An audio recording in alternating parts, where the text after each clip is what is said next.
ساحة للعلم كنا نلتقي والحب والإخلاص زاد قلوبنا نمضي إلى نور اليقين ونرتقي قمم الفلاح وتاجنا أخلاقنا.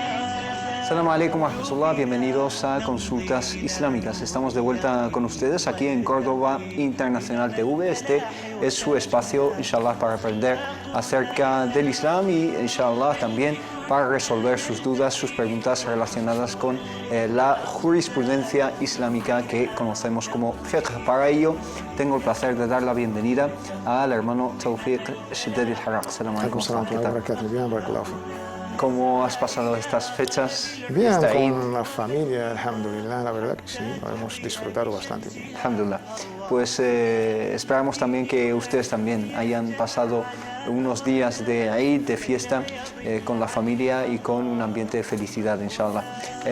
Les recuerdo las opciones que tienen para hacernos llegar sus dudas, sus preguntas. Tienen el número de teléfono que es el 911 7302 51, 911 7302 51. También tienen el email que es consultas@cordobainternacional.com y tienen la página de Facebook de Consultas Islámicas donde pueden seguirnos y también pueden compartir con nosotros todas sus dudas. Hermano Tawfiq, antes de pasar a las preguntas que nos plantean las redes sociales, simplemente empezar con un tema introductorio que realmente me parece muy idóneo, ¿no?, por las fechas en las que estamos, que es la vuelta al cole, ¿no?, o digamos el inicio del año escolar.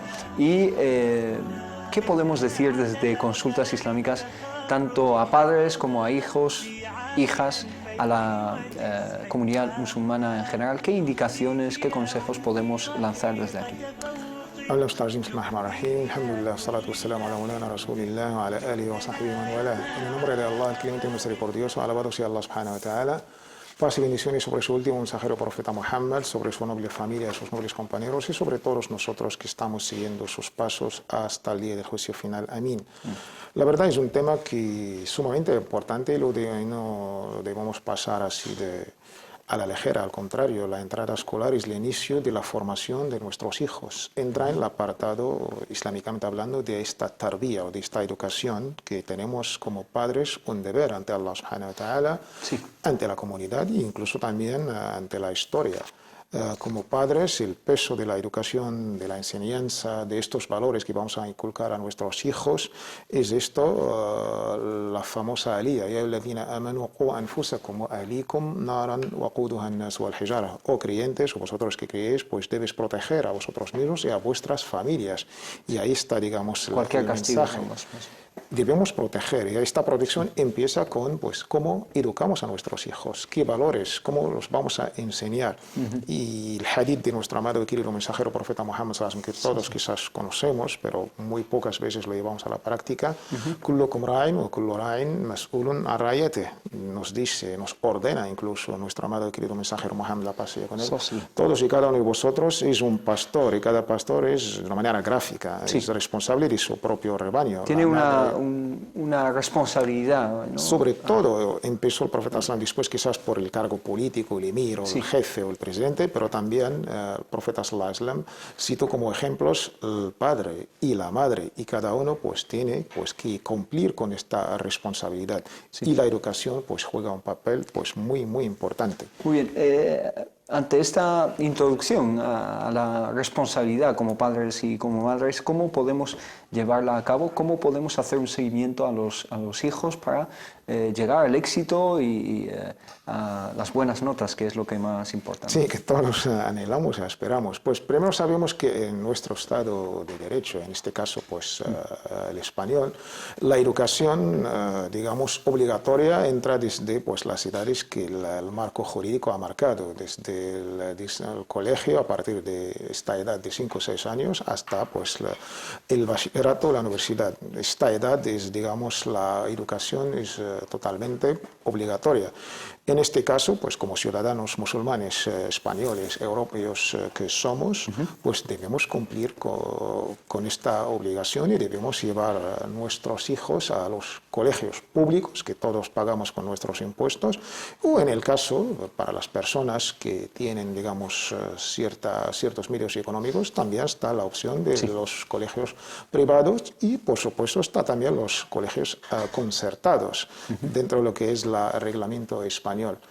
Y, por supuesto, desde el primer día que llevamos a nuestros hijos debemos llevar un seguimiento, mantener un pleno contacto con el tutor o la tutora, el director del cole, el consejo escolar, LAMPA, la Asociación de Madres y Padres. Y desde ahí aprovecho la oportunidad para lanzar un llamamiento a los musulmanes españoles. Estamos ausentes en las AMPAs. ¿Por qué? Estamos ausentes en los consejos escolares, donde se decide si, pues, el último escándalo o polémica, llevar hijab a una niña por encima de su derecho universal a la educación. ¿Por qué no estamos presentes en los consejos escolares? Se hace, pues se presentan las candidaturas, se hacen las elecciones, en las AMPAs, aparte de que no estamos presentes, no acudimos a las reuniones. Y ahí es donde se deciden varias cosas muy importantes para el presente y el futuro de nuestros hijos. Yo creo que esto también es otra asignatura pendiente. Y, por supuesto, digamos, también, pues ahí el colegio público o privado o concertado nos ofrece, pues, una gran puerta para presentar, pues, nuestros valores culturales que no son totalmente nuestros, ya son universales. Debemos participar en las actividades escolares, en las fiestas, pues demostrando lo mejor de nuestra cultura islámica en este caso. No solamente nos quedamos en la parte gastronómica, que es muy importante y positiva, y también, pues... Hay que ir más allá, ¿no? Hay que ir más a los valores, dar a conocer quizás la otra imagen positiva de la región islámica, sobre todo los valores culturales, los valores educativos, el valor de la educación en Islam, estos valores positivos que desde la formación de la personalidad hasta, digamos, su participación en la propia sociedad. Y yo creo que esto, pues como comunidad, como padres, como esto, pues también, pues otra asignatura pendiente que todavía no la hemos cumplido. Marc, lo que haces bien en sacar el tema de una alumna, la alumna que creo que se llama Taqwa, de la Comunidad Valenciana, que se le impidió ir a clase unos cuantos días por este tema del hijab, ¿no? Considerando que el hijab es un símbolo religioso, etc. Entonces, alhamdulillah, este caso parece que se está resolviendo, pero ¿qué podemos decir desde aquí acerca de esta polémica y este tipo de problemas que se plantean? Queremos pensar de una vez por todas que somos ciudadanos, uno. Dos, que, alhamdulillah, estamos viviendo en un estado de derecho.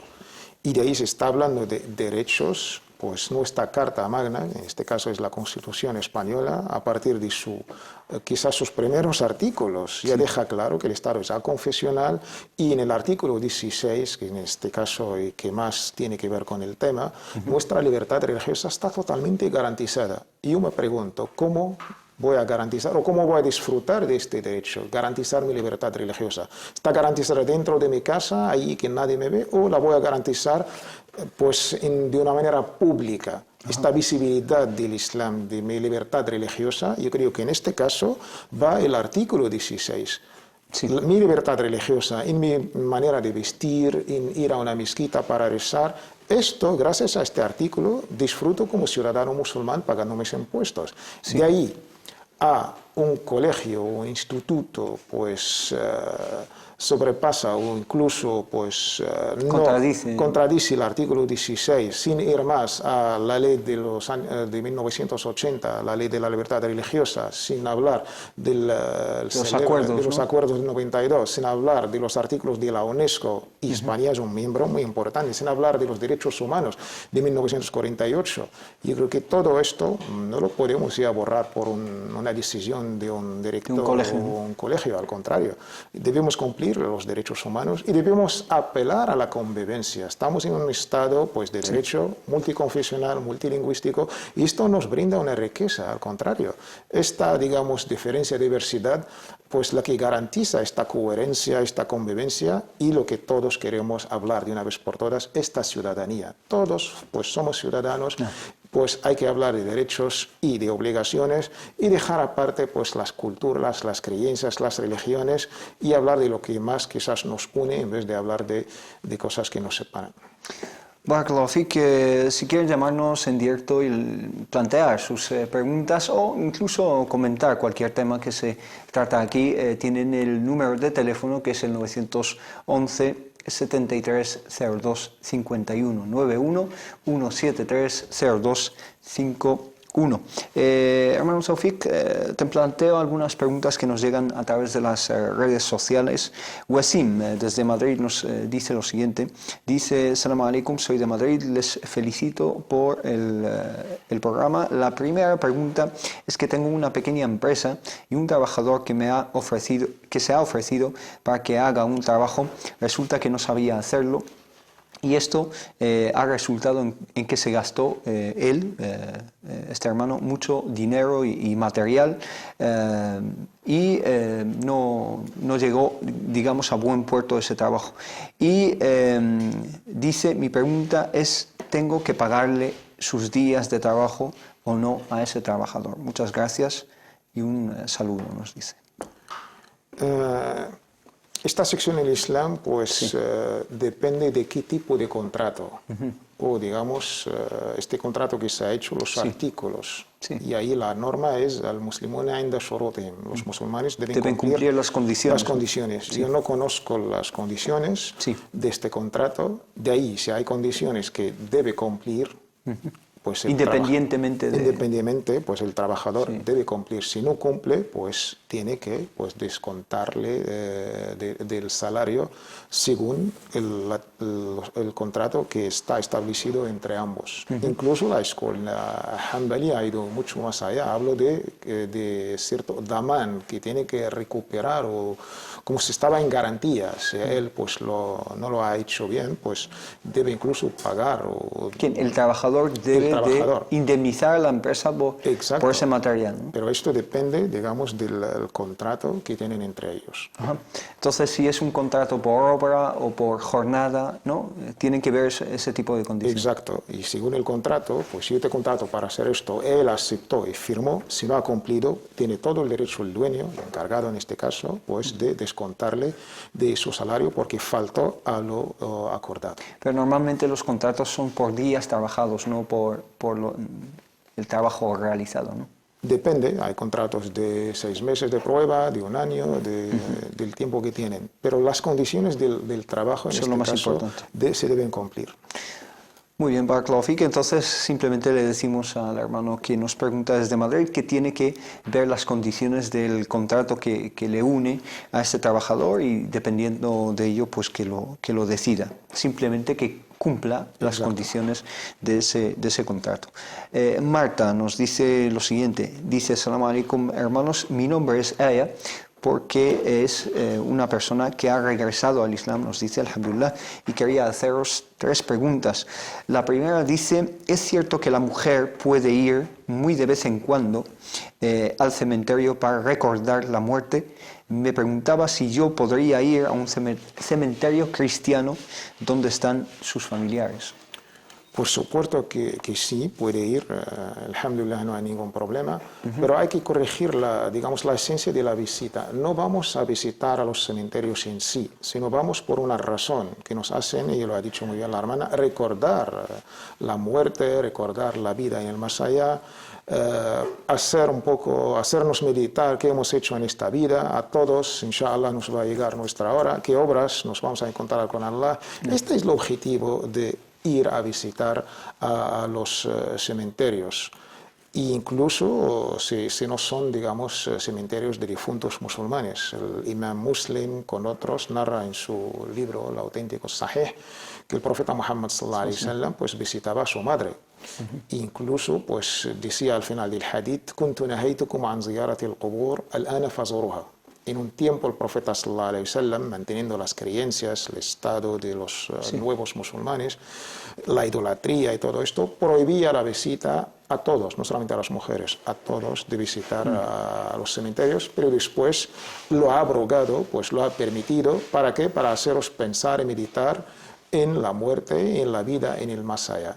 De este caso puede la hermana pues ir a visitar al cementerio, incluso si son sus padres o sus seres más queridos, para pensar y meditar en nuestro destino, en nuestra hora, inshallah. Y mantener también ese vínculo que nos une a esos difuntos. La pregunta que se plantea también, en el caso de un musulmán, ¿también puede ir a visitar un cementerio musulmán? Sí, no hay un ningún difunto problema. musulmán. No hay ningún problema, al contrario. Incluso la escuela maliki habló en estas cosas en ejemplos. Incluso puede pedir la ayuda del no musulmán en los trabajos de la funeraria, del cementerio. En este caso no hay ningún problema. A un no musulmán puede ir, acompañar y puede incluso entrar al cementerio musulmán. Muy bien. La segunda pregunta dice lo siguiente. Dice, ¿qué significado tiene el que yo vaya caminando por la calle sola y escuche de lejos el adán, la llamada a la oración? Pues esto me ha estado pasando varias veces cuando voy por la calle caminando, pero en realidad no está sonando en ningún sitio, simplemente lo oye ella misma. De entrada no tiene gran significado, además como musulmanes no nos basamos sobre estas cosas, pero no deja de ser una buena señal. Escuchar al adán es algo, son las palabras más bellas y amadas para los musulmanes, sobre todo si meditamos, pero hacer mucho caso a este tipo de susurros o estas cosas no es lo aconsejable. Sí. Si esto le suele pasar, pues que da las gracias a Dios, si está escuchando cosas buenas, pero que intenta alejarlo de su mente y no nos basamos sobre nada de esto. E incluso sobre los sueños. Si ves cosas de este tipo, es algo bueno, que te da buena aventura, buena noticia, pero no nos basamos para hacer algo o no hacer algo. No hay que darle mucho caso, que la hermana da las gracias a Allah subhanahu wa ta'ala y que lo olvide y que se basa sobre lo que ella está haciendo como obras, como buenas acciones. De esto se trata. Sí, en el caso de los sueños hay personas que realmente les dan una importancia o sobrevaloran el significado de los sueños que ven. Entonces, ¿qué consejo darles también? Esto es casi, me atrevo a decir, es un problema dentro de la misma, digamos, esta formación de la propia persona islámica. Cuando estamos un poco, nuestro imán, nuestra fe está disminuyendo, nos encontramos en un estado de debilidad, pues nos basamos en otras cosas para un poco buscar justificaciones. En este caso, pues vienen los sueños como un mundo para buscar no sé qué. Simbologías. Exacto, y esto no es lo aconsejable. El Islam desde el primer día pues vino para luchar contra la superstición, las creencias y los talismanes en este mundo de no sé qué, genios y leyendas. Al contrario, el Islam desde el primer día se ha puesto sobre la razón, sobre la ciencia, sobre Iqra, sobre las cosas que son palpables. Y por supuesto tenemos la fe, la creencia en el ghaib, en el más allá, pero de una manera científica.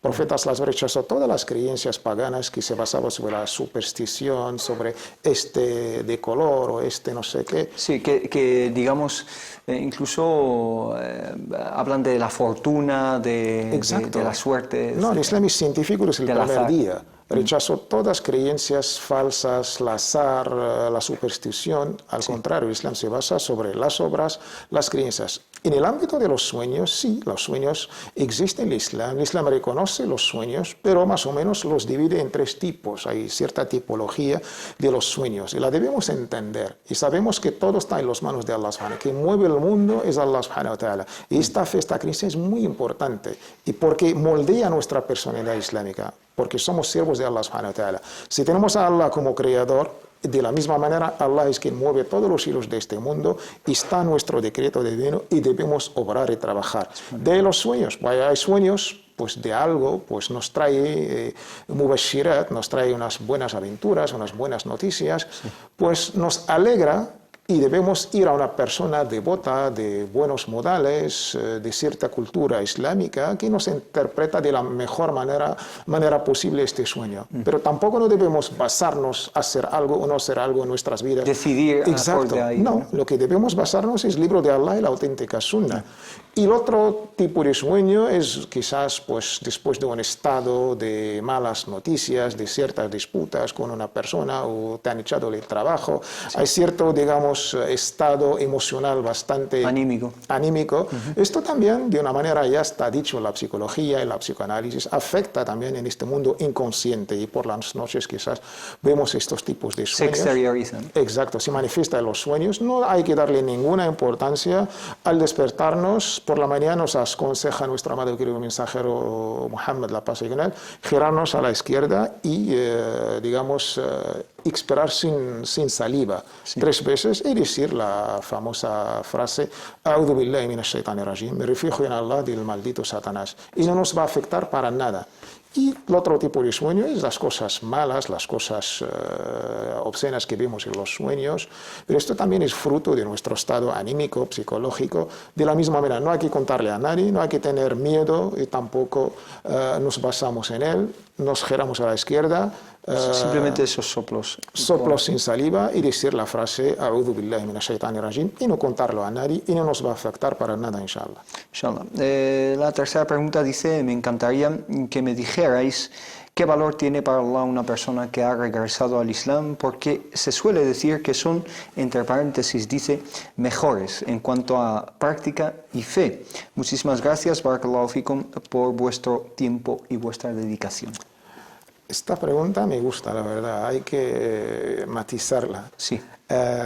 Primero hay que corregir un concepto bastante extendido entre los hermanos y las hermanas cuando una persona abraza, regresa al Islam, sí, y sobre todo si es famoso, como se ha dado un valor añadido algo al Islam. Al contrario, si un hermano o hermana regresa al Islam, pues debe alegrarse porque es su salvación, es su felicidad. Sí. El Islam le ha dado a este señor que estaba desviado, que estaba perdido. Y no viceversa, ¿no? Y no viceversa. Esto hay que corregirlo. La hermana en este caso pues debe alabar a Allah subhanahu wa ta'ala las 24 horas el resto de su vida, porque ha encontrado su felicidad, ha encontrado su camino, ha encontrado pues lo que ella buscaba. Y de esto pues es un gesto muy importante, hay que tenerlo en cuenta y pedir la firmeza en este camino, que era el dua constante de nuestro amado y querido profeta Muhammad sallallahu alaihi wasallam. Allahumma ya muqallib al-qulubi, thabbit qalbi ala dinik. Pedía a Allah subhanahu wa ta'ala pues que cambiaba el estado de los corazones, que le dé la firmeza en este camino, en este din, que sea siempre firme, inshallah, y que siga en el buen camino haciendo buenas obras. Y por supuesto hay que también alegrarse porque alguien que abraza o que regresa al Islam, pues empieza como una página blanca. La pregunta es, ¿qué vas a escribir en esta página? Y no vamos a hablar de mejores o peores, hay que hacer la lectura correcta de los ahadith. Allah subhanahu wa ta'ala, pues sí, perdona, expía todo lo anterior, pero la pregunta es el futuro, el presente, ¿qué voy a hacer de buenas obras y qué no voy a hacer de pecados, de errores y de faltas? Pero nos quedamos en comparaciones, las comparaciones siempre son odiosas y todos somos iguales ante Allah subhanahu wa ta'ala. El mejor, si vamos a hablar de mejor o no mejor, es aquel que tiene más taqwa ante Allah subhanahu wa ta'ala, como pues bien explica la noble Aliyah, inna akramakum indallahi atqakum. El más noble ante Allah subhanahu wa ta'ala de entre vosotros es que más tiene taqwa, este amor, este temor, esta conciencia de Allah subhanahu wa ta'ala. Y no por antigüedad, es decir, la persona que entra al Islam puede ser mucho mejor que una persona que ha estado... Ni por antigüedad ni por novedad. Exacto. Se trata de las obras que vas a realizar. Barakallahu fik, ¿alguna indicación, algún consejo para las personas que han entrado recientemente en el Islam? ¿Qué deben hacer? O realmente, ¿qué son los pasos más importantes al principio? Primero hay que estudiar, incluso antes de abrazar el Islam o tomar esta decisión muy importante, es una decisión crucial en la vida. Que cambia la vida. Exactamente, pues deben abrazar o regresar a esta amada religión islámica con sabiduría, con conocimiento, con estudios. Hablo de lo más básico, no tampoco hay que ser doctorado o licenciado en ciencias islámicas para abrazar el Islam, no, al contrario. Pero ¿en qué creen los musulmanes? ¿Cuáles son los 5 pilares del Islam? ¿Qué son estos 6 pilares del imán? Una decisión informada, ¿no? Sí, lo más básica. Y por lo menos, pues, ¿quién era este gran hombre, Muhammad, con el que predicaba? ¿Qué valores, pues, apelaba a la gente? Esto es muy importante. Y después, segundo consejo, es que el Islam es universal, no es de una raza ni de una etnia y mucho menos de una nacionalidad. Algo que últimamente pues debemos criticar, en el buen sentido de la palabra, se están formando grupitos y esto es contra los valores del Islam. Pues tenemos los conversos, se reúnen entre ellos, esta palabra a mí no me gusta, los regresados, y te dan ciertas, la verdad, excusas que a mí no me convencen. Es que como no hablamos árabe, tenemos que tener nuestra propia mezquita, y nuestra khutba en castellano, en francés, y nos juntamos con los demás porque no sé qué, no sé qué.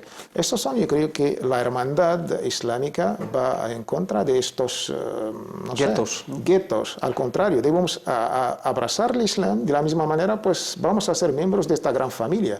Y dentro de la familia es normal que surjan problemas, malentendidos. Somos una familia y somos hermanos. Y entre los mismos hermanos hay estos, digamos, de todo. Roces, ¿no? Roces, nos perdonamos cada uno al otro, nos escuchamos, tenemos que dialogar.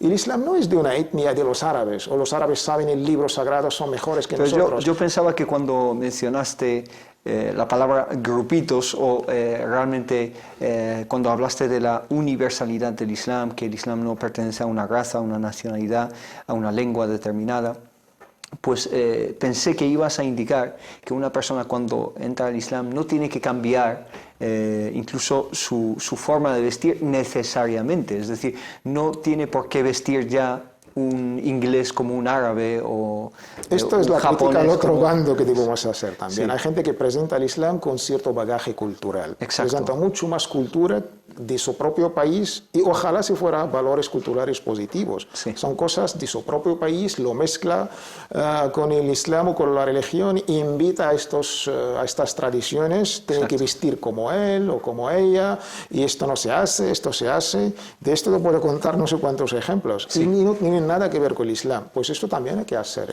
Hay que hacer este tipo de autocrítica porque Exacto. realmente son lastres estas prácticas y esta confusión de lo religioso, lo realmente perteneciente al Islam con lo cultural, realmente es un lastre, es algo que incluso resta al Islam y no le suma, ¿no? Exacto, y nosotros estamos haciendo pues esta nasija o este consejo, criticando, pero con el buen, digamos, sentido Por de supuesto, la palabra. A todos, a los que abrazan el Islam, a los que invitan al Islam, deben estar preparados, también deben estudiar el Islam antes de presentarlo a los no musulmanes, y presentar el Islam de Allah subhanahu wa ta'ala y de su amado y querido mensajero Muhammad sallallahu alaihi wasallam, no el Islam de tu cultura marroquí, pakistaní, subsahariana, al contrario. De esto pues estamos haciendo pues bastante incluso daño. Y cuando esta gente pues abraza o regresa, pues ya sabes el fenómeno, la evolución y la transformación, y te invitan a cierto tipo de culturas, de vestimentas que no tienen nada que ver. Uno abraza al Islam, abraza los valores del Islam. No tiene incluso que cambiar de nombre, salvo si el significado del nombre, pues una mujer se llama Trinidad, en este caso, con todo respeto a la religión cristiana, pues abrazando o regresando a la unicidad islámica. Contradiciendo. Pues, exacto, ser coherente contigo mismo. De estos son los valores del Islam. Barakallahu fik, inshallah nos vamos a una breve pausa y volvemos enseguida a consultas islámicas con más preguntas que ustedes nos planteen.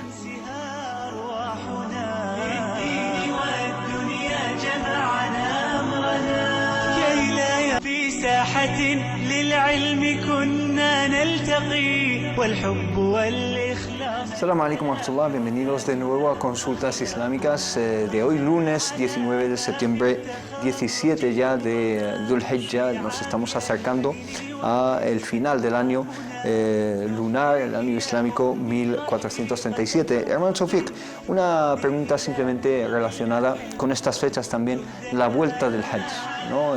Muchas personas ya han vuelto o están volviendo de este viaje tan importante de sus vidas.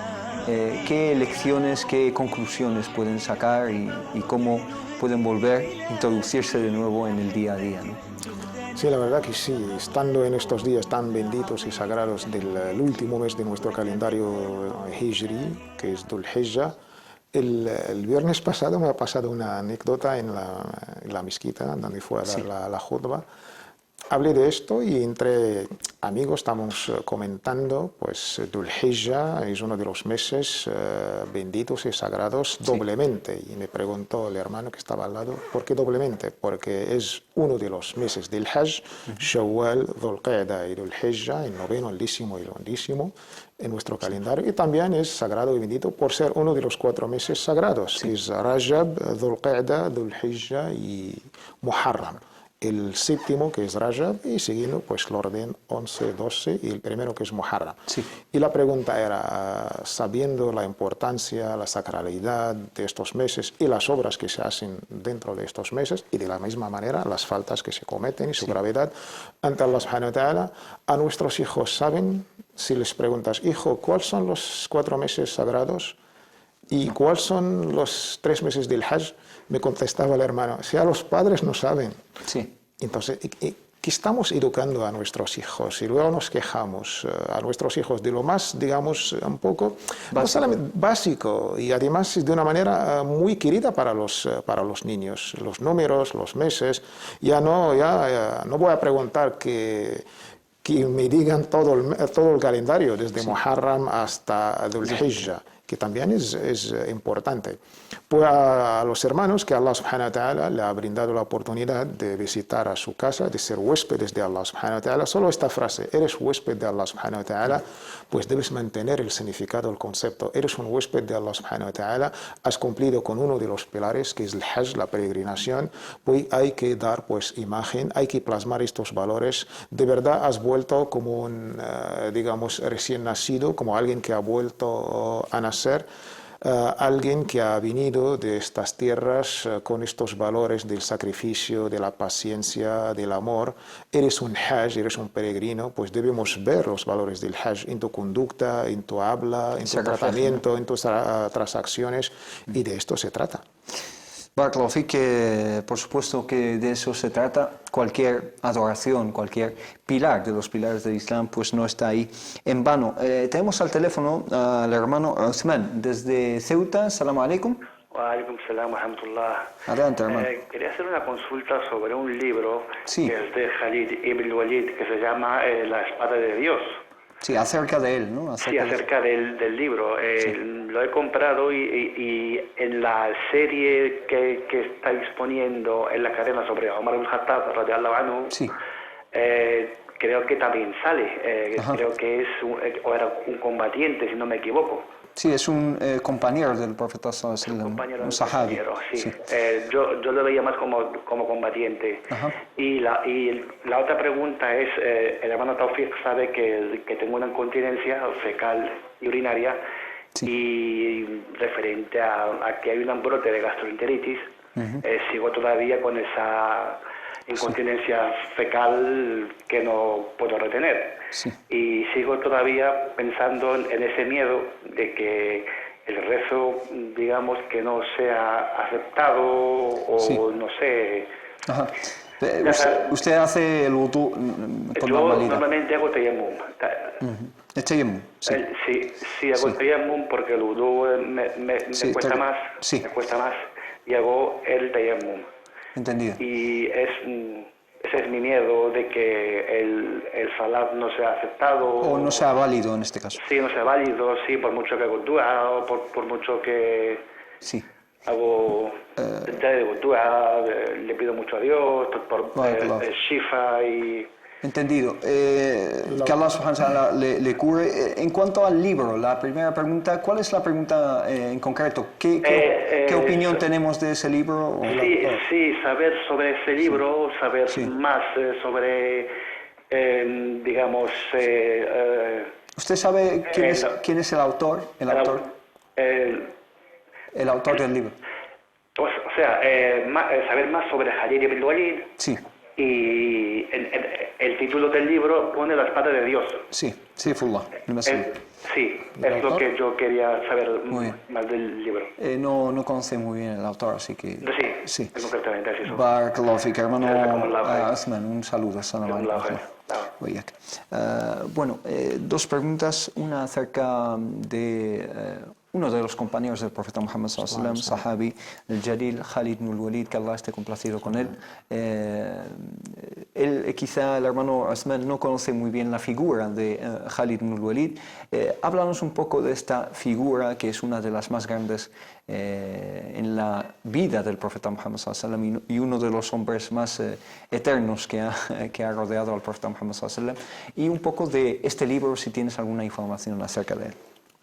No, la verdad, el libro, si no me menciona el autor, hay muchísimos libros sobre el Khalid ibn Walid, porque la figura de Khalid ibn Walid es una figura, pues, sobre todo en la historia del Islam, es muy importante por el papel que la verdad ha jugado en toda la historia del Islam, durante la vida del profeta Muhammad, la paz y con él, y también con los con los califas bien guiados, y sobre todo con Omar ibn al-Khattab, y de ahí sus conquistas a los dos grandes imperios de la época, que era el imperio sasánida y el imperio bizantino. Khalid ibn al-Walid ibn al-Mughira, su padre era uno de los enemigos por excelencia del Islam. Hablamos de Abu Jahl, hablamos de Umayya ibn Khalaf. Y también él lo fue durante mucho tiempo. Él lo fue e incluso tardó su regreso y su regreso al Islam. De hecho, es el artífice de la derrota de los musulmanes en Uhud. Exacto.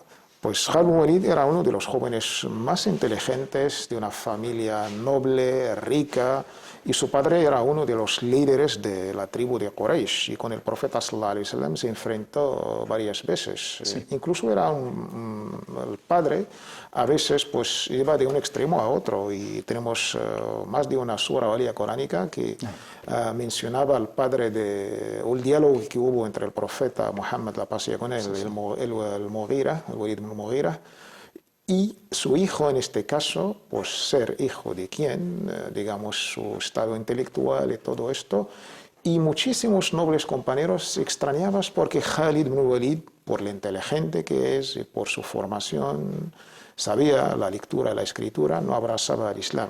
Y tardó.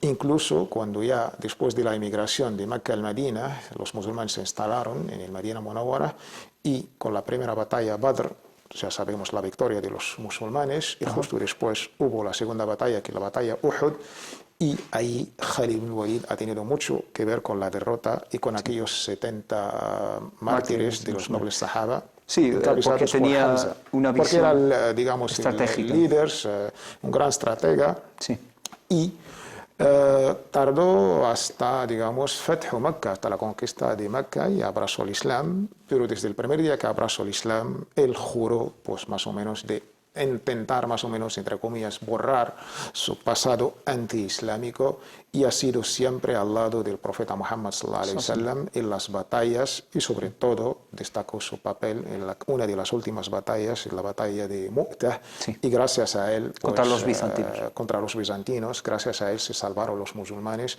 aunque no eran, digamos, en números los bizantinos y los musulmanes, y gracias a esto hubo ciertas críticas de los hipócritas, que los musulmanes han vuelto atrás y no sé qué, y el profeta sallallahu desde aquel día le llamó, pues, que Khalid, por su gran decisión, por su estrategia, pues salvó muchas vidas, y le llamó Sayfullah al-Maslul, esta espada de Dios, teniendo este gran valor como un general militar. De la misma manera, Abu Bakr, como primer califa, siempre lo ha hecho como líder general de todos los ejércitos, y siempre pues terminaba ganando casi todas las batallas. Tenían un valor y un coraje increíble. Omar ibn al-Khattab de un tiempo siguió de la misma manera, pero cuando ha visto que Khalid ibn Walid ya salió de lo que era más o menos los cálculos militares a un mito de tantas batallas ha ganado, Omar ibn al-Khattab pensó de una manera, pues este mito quizás se está aumentando y quizás puede chocar con las creencias islámicas, que la victoria viene de Allah subhanahu wa ta'ala. Nosotros como humanos somos artífices, somos medios, y ha hecho una decisión que quizás a simple vista no podemos entender. Pues lo ha hecho destituido, y lo ha hecho, pues Khalid ibn Walid, pues tienes que retirarte. Y ha designado a Abu Ubaida ibn Jarrah como líder del ejército musulmán.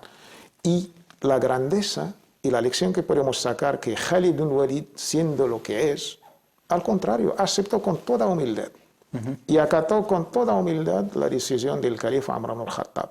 Y al contrario, dijo que soy soldado detrás de Abu Ubaida y detrás de Omar y detrás de cualquiera, porque soy un soldado que estás trabajando por el bien de la comunidad, por el interés general, por el beneficio común.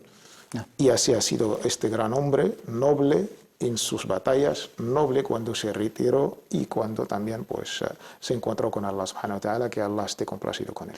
Claro, que precisamente acerca de este tema, de digamos lo que se conoce como el Futuhat al-Islamiyya, las conquistas islámicas de estas épocas de los califas bien guiados, nos llega una pregunta de un hermano que dice lo siguiente, una pregunta muy curiosa que dice, ¿por qué la conquista musulmana se concentraba en la parte de Europa y el norte de África, donde solamente había gente, literalmente dice, blanca y guapa, y con recursos buenos de la naturaleza, y no en África en general, donde había poblaciones negras y mucha pobreza, y desierto y más desierto? Dice, ¿por qué se han concentrado esas conquistas en esas zonas del norte de África y Europa? Primero, cuando tratamos temas de esta índole, estamos hablando de temas que más o menos se catalogan dentro de lo que llamamos las ciencias sociales. En este caso es la historia. Y debemos, por ser más o menos objetivos y científicos, emplear la propia metodología de las ciencias sociales, o más bien de la historia. Pues, y segundo, cuando hablamos de un tema de una manera por lo menos objetiva, hay que hacer juicios de valor o juicios de hechos. Si vamos a hacer juicios de valor, vamos a hacer bastante. ¿Pero esta información es veraz, es correcta? Al contrario. Y doy las gracias que el hermano ha empleado conquistas. Hubiera dicho invasiones o no sé qué, conquistas, que es una palabra ya por lo menos te deja cierto margen de abrir un diálogo y hacer estos juicios. Yo creo que debemos hacer un estudio y luego pues sacar nuestras conclusiones. Podemos estar de acuerdo o no estar, pero hacer estos juicios de esta manera pues estamos faltando no solamente a la verdad científica, sino a los propios hechos. Las conquistas de los propios musulmanes, ya sabemos, desde la propia península arábiga, durante la vida del profeta Muhammad, la paz sea con él, hasta el 7º año después de la Hijra, podemos hablar de ciertas batallas o enfrentamientos bélicos que siempre han sido propia defensa. Desde Badr hasta la última batalla, si estudiamos la cronología de estas batallas, ¿quién empezó, digamos, el ataque? Siempre han sido, pues, Quraysh o pues, las alianzas antiislámicas o antimusulmanas. ¿Lo mismo se puede decir en el caso de los bizantinos? Los bizantinos, esto ya es un hecho histórico pues palpable. ¿Vieron una amenaza? Claro, porque gran parte de la península arábiga pues pertenecía o al imperio sasánida o al imperio bizantino. Y esta amenaza que estos abrazan al Islam o entran dentro de este, digamos, Estado musulmán que lideraba el profeta Muhammad, la paz sea con él, pues sí, había una amenaza real.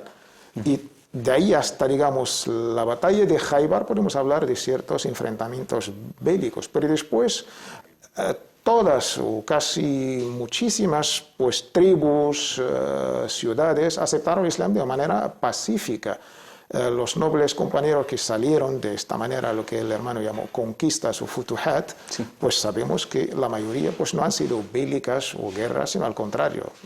Y desde el primer año de las conquistas hasta hoy, 15 siglos, si fuera de una manera militar, pues esta gente ya han tenido bastante tiempo de rechazar esta fe o esta religión, al contrario.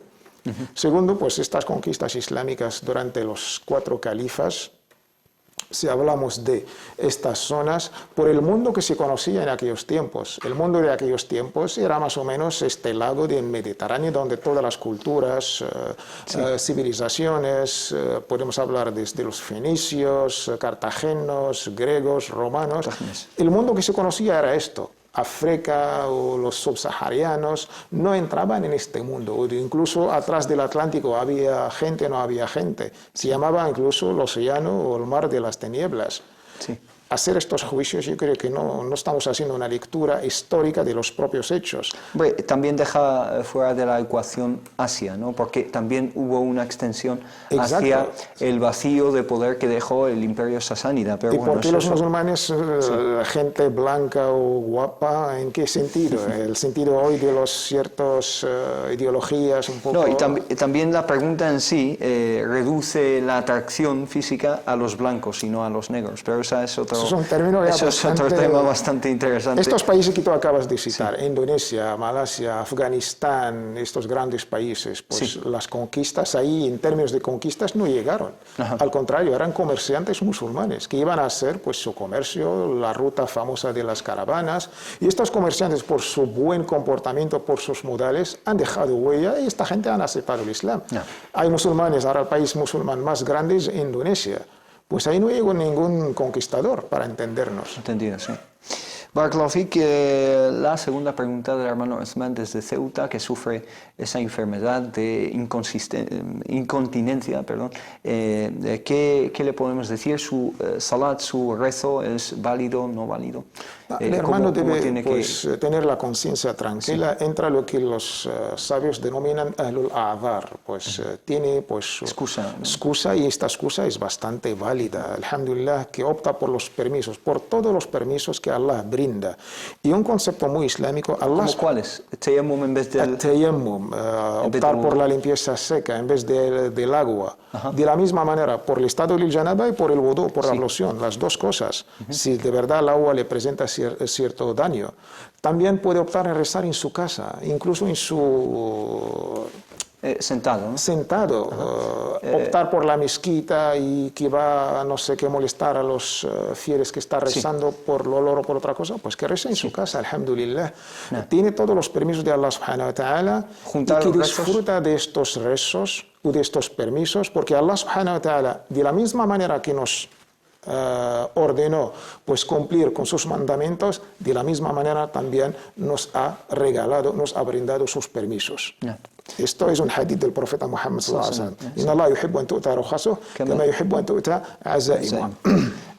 Juntar los rezos, puede juntarlos, acortarlos en caso de enfermedad, ¿qué puede hacer? Si una enfermedad pues le presenta cierto daño, tiene el permiso, aunque conociendo al hermano en varias veces que nos ha llamado, yo no le aconsejo de juntar los rezos. Pero si le presenta cualquier, inconveniente, que opta por el permiso de juntar, inshallah. Barakallahu fik, nos pregunta lo siguiente. Un hermano nos dice: Salam alaikum, mi pregunta es la siguiente: si se me pasa el tiempo del witr, nos dice, ¿puedo rezarlo por la mañana? El witr es aquel rezo, para que los hermanos y las hermanas lo sepan, que se realiza después de Salat al-Isha, después del último rezo de la noche, hasta Salat al-Fajr. Este es el tiempo, canónico del witr. ¿En qué consiste? Consiste pues en una hasta no sé cuántas rak'at, lo que queremos. El profeta Sam solía rezar 11, 13 según el hadith de Aisha, pero cuando decimos 11 o 13, pues a la manera profética, en cada rak'ah pasaba varias horas. Entonces, si rezamos 1, 3, lo más conocido es 3 rak'at, pero lo típico es la gente que más o menos quiere ganar hasanat, pues 11 rak'at después de Salat al-Isha.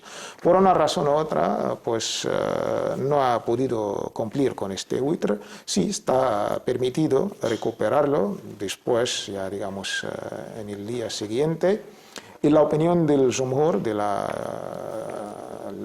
escuela Maliki, la escuela Shafi'i, la escuela Hanbali, con una, hay cierta polémica o cierto debate, que lo reza de una manera par, Shafi'i. Si, por ejemplo, yo suelo rezar 3 rak'at, que es lo típico que todos conocemos, que rece 4. 3, lo que llamamos la deuda, pero porque es rezo de día, no es rezo de noche, los rezos de noche suelen ser en pares. Esta es la condición, aunque la escuela Shafi'i opta por lo 3-3. Si tu witr es 11 rak'at. Normalmente de 11, pues lo mantienes. Lo mantienes en 11, aunque yo, con la opinión del Jumhur, es la que más me inclino. Siempre añadir una rak'at lo que tú sueles rezar, y así serán en números pares. Barakallahu fik, para terminar, una pregunta de Abdullah nos dice: ¿cuándo es obligatorio ir a la mezquita? ¿Es obligatorio cuando se vive cerca y no hay impedimento para hacerlo, o se puede sustituir por un rezo con la familia en casa? Barakallahu fikum, es decir, un rezo en jama'a, con la familia en casa. En caso de tener que rezar solo en casa y la mezquita está cerca, ¿es obligatorio acudir al salat? El salat al-jama'a es lo mejor que puede, digamos, realizar un hombre en este caso. Hay cierto debate, las escuelas jurídicas pues, tienen cierta divergencia en este caso. La escuela nuestra, la escuela maliki, en su opinión oficial, opina que es sunna mu'akkada, es una sunna confirmada. basándose en el hadith del profeta sallallahu alayhi wa sallam, salatul jama'a tafdulu salat al-faddi bi 25 o 27 daraja. Salat en congregación pues es mejor que salat a solas o individual, pues la diferencia es de 27 grados su recompensa, su hasanat. De ahí, si fuera obligatoria, el profeta no va a decir que es mejor que solamente por este número, tiene que ser, no, es obligatoria. Sí. La opinión de la escuela Hanbali es la más exigente, sí, la salat por el hombre, en este caso el masculino, jama'a, es obligatoria en la mezquita. Es obligatoria. Sí, siempre que la mezquita esté a una distancia razonable. Escuchando el adán. Sí. Esta es la condición más o menos de la época geográfica del profeta. Es decir, el adán a simple voz, es decir, hoy en día se está utilizando la tecnología. No había altavoces, esto hay que tenerlo en cuenta. Pero la escuela Hanafi, cierta opinión, opina lo mismo que la Hanbali, aunque para ellos es sunna. La escuela Shafi'i es fardu kifaya, opina que la salat en congregación es obligatoria para el conjunto de los musulmanes. Si un grupo lo realiza, el resto queda exento. Resumiendo, si el hermano no tiene ningún inconveniente, que acude a la mezquita. Claro. Si no, pues que reza en su casa, pero que no sea constante, siempre como norma, que sea pues ir bien con su familia, con sus hijos, así tendrá la oportunidad. Algo que lo mejor sería que rece con ellos la salat voluntaria, no la obligatoria. Pero si no tiene ningún inconveniente en todos los sentidos de la palabra, desde la salud hasta el camino, que acude a la mezquita, inshallah. Barakallahu fik, hemos llegado a la conclusión del tiempo dedicado para hoy. Hermano Rafik, darte las gracias por todo, por todas tus aportaciones, tus explicaciones, y a ustedes muchísimas gracias por habernos seguido. Inshallah, nos vemos el jueves que viene con más consultas islámicas. Que pasen una buena semana. Assalamu alaikum wa rahmatullah.